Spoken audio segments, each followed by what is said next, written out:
midi. Europe Midi. Votre journal.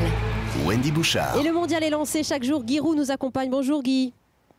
Bonjour. Ouais, en direct du studio d'Europe 1 à Rio de Janeiro. Alors on va s'interroger juste quelques petits mots sur le Brésil. Est-ce qu'il va être à la hauteur, puisque l'hymne brésilien a été entonné par 60 000 spectateurs hier soir. Ça aura porté chance à la Seleção, c'est ce qu'on peut dire. 3-1 contre la Croatie. Cristina Cordula disait sur Twitter, preuve que Dieu est brésilien, parce que la victoire de la Seleção, elle tenait pour certains un peu du miracle. Est-ce que vous partagez ce sentiment, Guy ? Oui, Dieu est brésilien, l'arbitre est japonais. Les Brésiliens ont bénéficié d'un arbitrage légèrement favorable, c'est-à-dire que l'arbitre, alors qu'il y avait match nul, a profité d'une toute petite faute sur l'avancante Fred pour siffler un penalty. Il y avait une faute, mais une toute petite faute qu'on siffle pratiquement jamais, lequel Fred, bien sûr, a accentué la chute. Et donc, il y a eu penalty, la différence de 1. Et puis, il y a même une petite faute sur le 3e but. Alors, vous voyez, tout ça, c'est parti dans la liesse populaire.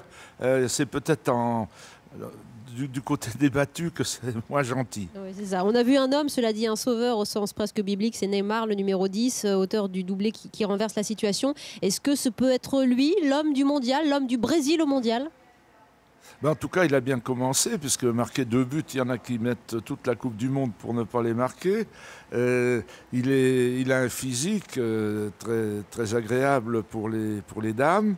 Il est élégant comme joueur. Il a un tempérament de communication très positif. Je pense qu'il peut être la vedette de ce mondial. Qui aura éclipsé les erreurs d'arbitrage, mais ça, on aura l'occasion d'en reparler, puisque les arbitres sont censés être les meilleurs du monde sur le terrain en ce moment, Guy.